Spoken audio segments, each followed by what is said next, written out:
Hello, and thank you for taking the time to watch this video entitled Staying Productive and Staying Connected, Experiences After 8 Months of Sheltering in Place. My name is Eugene Giudice, and I am the Senior Research Services Training Specialist at the Denton's Law Firm in their Chicago office. Before I go any further, I do want to state that all the opinions expressed in this video are mine and mine alone. They do not reflect the opinions or the policies of Denton's US LLP, the partners of that firm, any affiliated firm, or any associations that I might mention during this video. In this video, we're going to be looking at really 3 different topics. We're going to be talking about staying productive, staying connected, and staying healthy. Now, I think it's important and useful to talk about these things through the lens of what I call first principles. These are some thoughts that I've come across or I've thought about during this time of sheltering in place, and I think they'll be very helpful and help illuminate this discussion further. The first is that this pandemic and its response is going to be the rise and fall of many in our community. Many individuals will succeed or fail based on how they will respond to this pandemic that's currently happening. But the key thing is that we all have a choice in how we respond to the challenges of the times we are living. I'm a big believer and adherent to what Viktor Frankl talks about in terms of choices that we can make. And I think the choices that we make now and how we respond to this pandemic will be the determinant factor of whether it's going to be the rise and fall for us personally. Second principle is this: we are all the trustees of our profession. Now, I come out of the librarian and information profession. That means that I, as a librarian and information professional, I must turn over my profession to the next generation of librarians and information professionals in a better state than I found it. And that's true with any profession, whether it's law, medicine, accountancy, business management. We all have that responsibility because we are only in this profession for a relatively short time. Eventually, others will take over our profession. What kind of a profession are we leaving for them?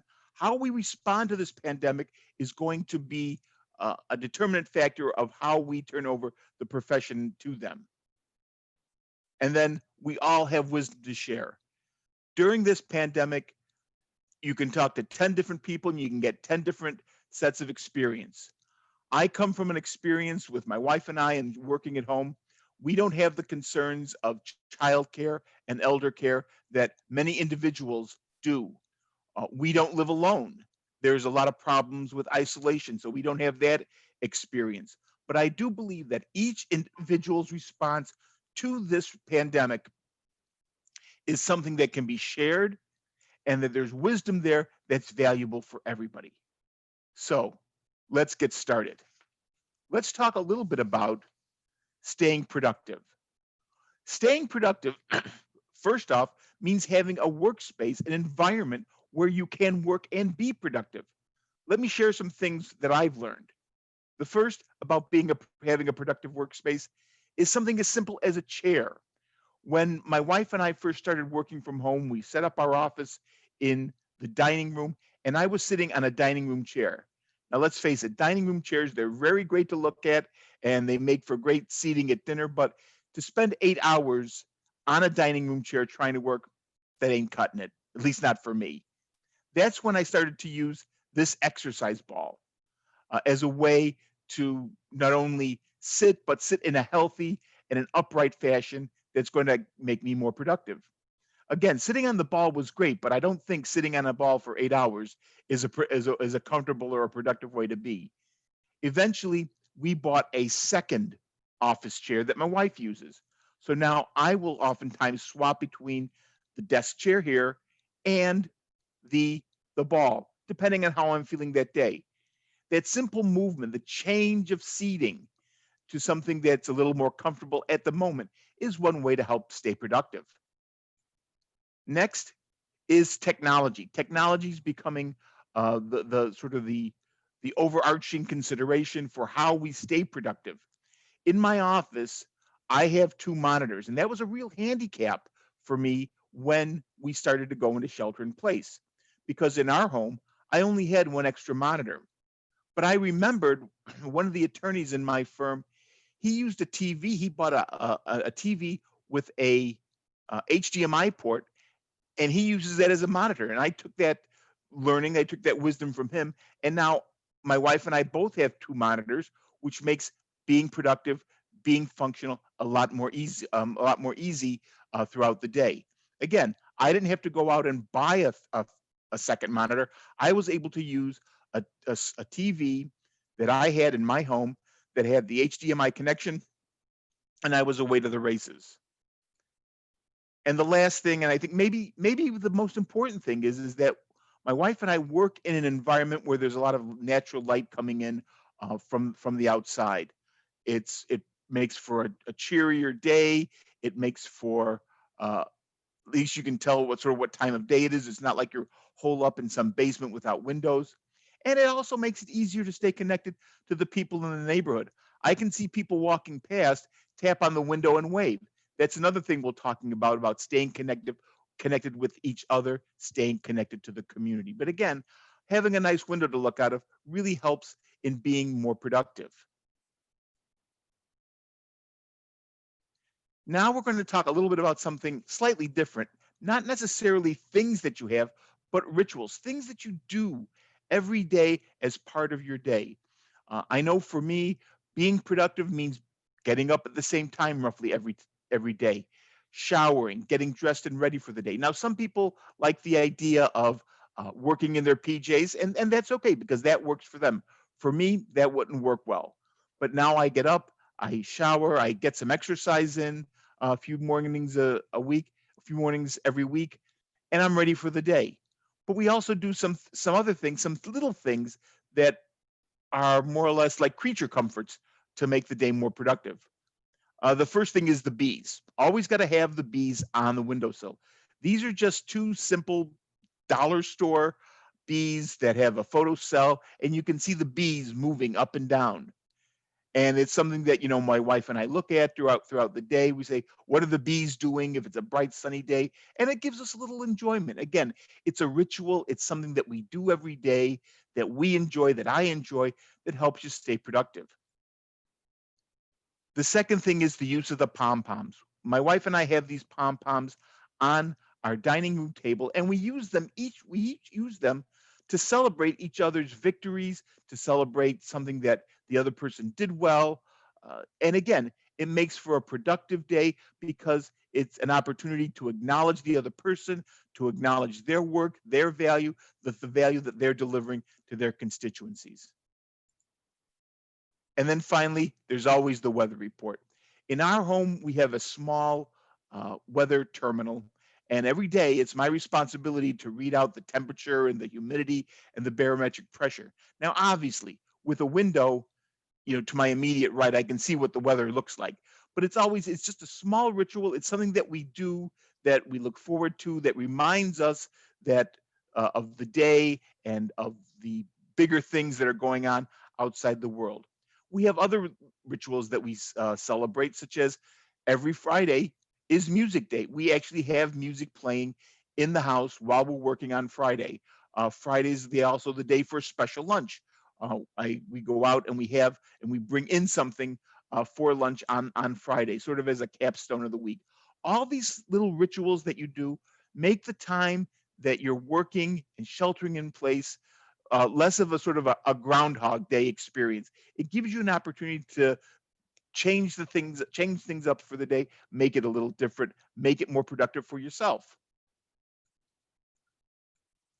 Now, sometimes being productive means going old school. And let me tell you what I mean by old school. Recently, my firm implemented and rolled out a new information service, a research tool that the attorneys in our firm can use. As part of the rollout, I did handwritten notes to a certain number of stakeholders in the firm about the new product, promoting it, etc., encouraging people to attend training and the like. So By using an old school method, I had stationery, I wrote the notes by hand, I put them in the post. This gained some, or I shouldn't say some, but a considerable amount of interest by stakeholders. They attended training, they got interested in the tool, they wanted to learn more about the tool. It was an old school solution. I could have just as easily sent an email with all this information, but no, I chose to sort of do it a little differently, a little personal touch. And it was also added to the fact that we sent things to people's homes. We didn't just rely on it showing up at their office because let's face it, very few people are in the office nowadays. So we sent it to their homes. They looked at it, they were able to digest it, and they were able to get interested and excited about the product. The other thing is the telephone. Now I know the telephone is not necessarily old school, but nowadays people are using Zoom. We're doing GoToMeeting, GoToWebinar, but sometimes it makes sense to just pick up the phone, dial a number, and talk with somebody, even though your face may not be camera ready. So again, it's an old school and it's an effective way to stay in contact with people. Another way to stay connected is by staying connected to your associations that you belong to and the professional associations that you're associated with. So the first thing here is our two pins that I wear every day. In fact, I have them on right now. I wear my SLA pin, my Special Libraries Association pin, every day. I wear that to remind me that SLA is my professional home and that I am connected to hundreds of other librarian and information professionals throughout the world. I also wear my Knights of Columbus pin every day, even if I'm not going to be going outside. If nobody outside the house is going to be seeing me, I still wear these pins. Why? Because I'm proud of my association with these organizations, but also to remind me that I am associated with things that are bigger than me, that are outside of me, things that are going to sustain me both personally and professionally. Here's another example of something that reminds me of my connectedness to the outside world. Earlier this year, I had the pleasure and the honor to be part of a webinar with the Madhya Pradesh Library Association. This is Madhya Pradesh is a region in India. I was able to participate in a webinar with colleagues halfway around the world. And again, this reminds me, I see this every day in my library upstairs. This reminds me every day of my association and my connectedness to other professionals outside of my town, outside of my country. Now, it's vitally important during this time that we stay connected to family and that network of close friends that we have and the family history. Here we see a picture of me and my best friend. And this picture was taken some years ago when we were out buying fireworks. This picture is on the mantelpiece and on the mantle in my home. And it reminds me of my connectedness to him, to his family. And it reminds me also to nurture those relationships with a phone call, a text, checking in to see how everyone is doing. This frame shows the medals that my late grandfather earned during his service in the Royal Navy. Now, my grandfather has been dead for many years, but I still have those medals. I look at them every day, and it reminds me of my connectedness to him, my connectedness to the family. I find myself calling my siblings, my father more often now during this pandemic because gathering together as family, gathering together as friends and community is so hard now, and it's probably not advisable. But having these things around reminds me of that. Um, I've been fortunate over the years to collect all my digital photos into Shutterfly. I've been able to use those photos now to reminisce, to think, and again, to remind myself of my connectedness to family and to other people. And finally, it's important that we consider and stay connected to our community both locally and at large.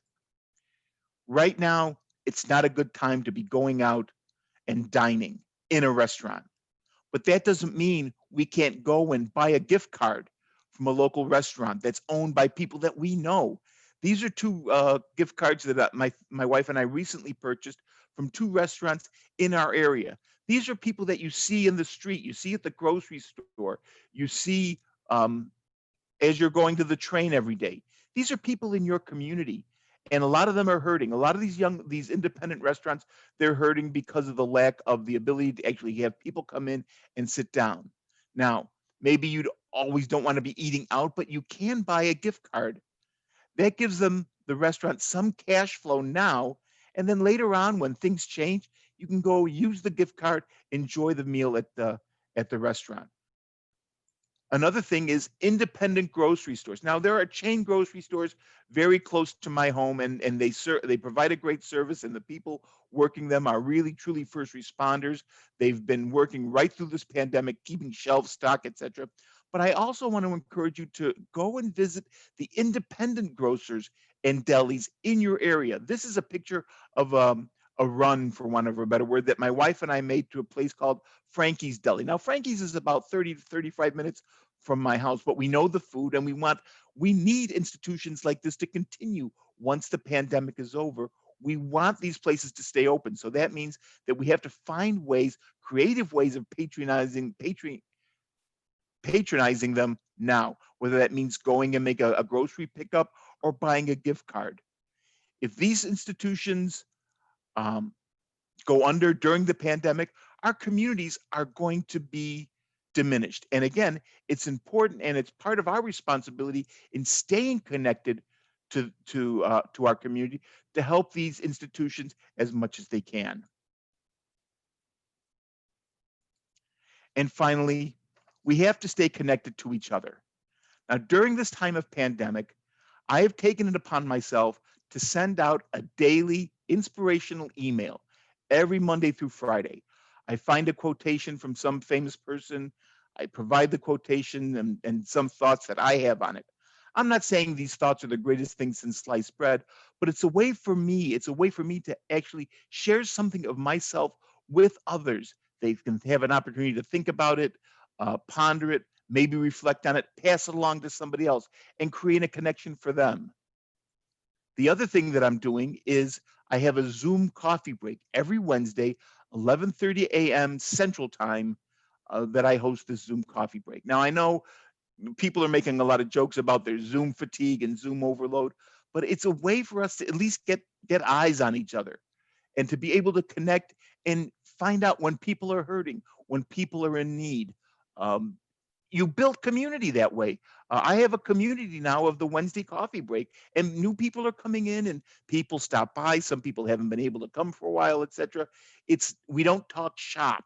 It's not all about what's going on in the library world, but we talk about what's happening in people's lives. We talk about what people are reading. We talk about what people are growing in their gardens. So it's available to anybody who in any profession, and you're more than welcome. At the end of this video, I'm going to give you details on how to either join the daily email, the daily coffee break, or both as your needs express themselves. Now, we have to stay healthy. We have to stay healthy in a number of different ways. We have to stay healthy spiritually. We have to stay healthy physically. We have to stay healthy mentally. In terms of spiritually, there's apps like Calm and Headspace that are available to you that provide you with um, tools for meditation, for bringing you to some centeredness, to bringing you some peace maybe in a hectic day. Many firms now are offering Headspace, Calm, or some of these other apps as a firm benefit. I would encourage you to look into that. And if not, maybe advocate with your HR department to bring these tools in to help people during this time of pandemic response. In addition to staying spiritually healthy through these apps, you might be a member or had been or considering membership in a religious community of some sort. This might be a good time to think about or consider the historical, what I'll call the patrimony of that tradition in terms of spiritual writing, spiritual practice, that you could adopt, use, modify to suit your time, your place, and your needs. On the one hand, we're talking about staying healthy emotionally and spiritually. There's also physical healthiness. I'm fortunate. I have a recumbent bicycle in the basement of my house, and I use it 2 to 3 times a week. Maybe it's time. I know a lot of people, they talk about, they buy a treadmill or an exercise bike, and it becomes the best thing to hang clothes on. Maybe it's time to take those clothes off and think about using that piece of equipment. You don't have to spend hours on it, but just to get some physical motion, a walk outside, especially now while the weather is still fairly moderate, at least in the northern hemispheres, to go and have a walk, to get some fresh air, to wave to your neighbors. Another way of staying connected to the community, staying connected to yourself physically. In addition, you need to stay connected intellectually. There's a lot of great content being put out by the various online streaming services such as Netflix, Hulu, um, Amazon Prime. And these services are great, and people subscribe to them. There's a lot of good content out there. So and it's not hard to find. Word of mouth is a great thing. You can hear what people are watching in terms of documentary or musical performance, etc. But I would also have you think about YouTube. It's not all cat videos on YouTube.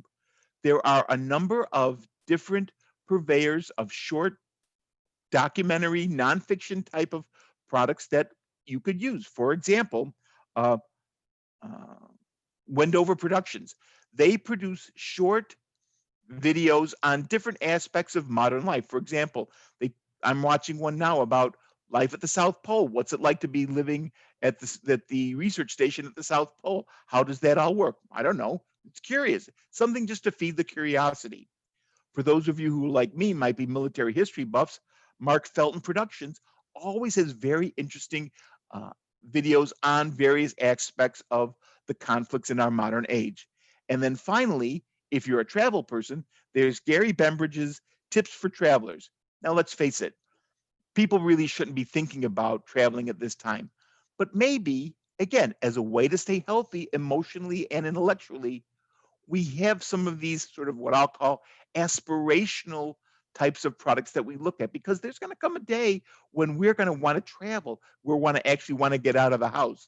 And these tools give you some great information, or I should say, Gary's videos give you some great information about getting the most for your travel dollar.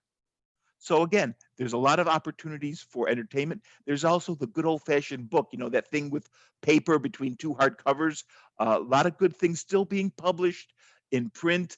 If you use an e-reader, make time to look at those things and expand your horizons, expand your mind, and also again, it gives you some additional food for thought.